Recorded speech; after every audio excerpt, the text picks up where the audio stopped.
રાજકોટની વાત કરીએ, જ્યાં બાળ સંરક્ષણ ગૃહમાંથી 11 બાળ કેદી ફરાર થયા છે। કાયદાના સંઘર્ષમાં આવેલા 11 બાળ કેદી ગાયબ થયા। એક સાથે 11 બાળકો ભાગી જતા તંત્રમાં ભારે દોડધામ મચી છે। પોલીસના ઉચ્ચ અધિકારીઓ અને ક્રાઇમ બ્રાન્ચ ઘટના સ્થળે પહોંચ્યો। આસપાસના સીસીટીવી ફૂટેજના આધારે તપાસ શરૂ થઈ। બાળ સંરક્ષણ ગૃહની સુરક્ષા સામે પણ ગંભીર સવાલો ઉઠ્યા છે। भाग गया था। है? भाग गया था। कौन भाग गया? 6 क्या है? भाग जा रही भाग गया था। तुम्हारा क्या नाम है? आरिफ आरिफ।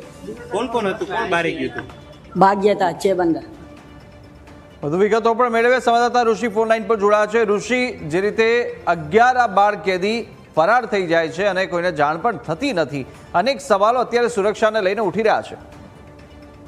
બાળ સંરક્ષણ ગૃહમાં કાયદાના સંઘર્ષમાં આવેલા બાળ આરોપીઓ ત્યાં રાખવામાં આવે છે ને તેમાંથી 11 જેટલા બાળ આરોપી અત્યારે ગાયબ છે। એટલે કે સ્પષ્ટપણે બાળ સંરક્ષણ ગૃહમાંથી તેઓ નાસી છૂટ્યા છે।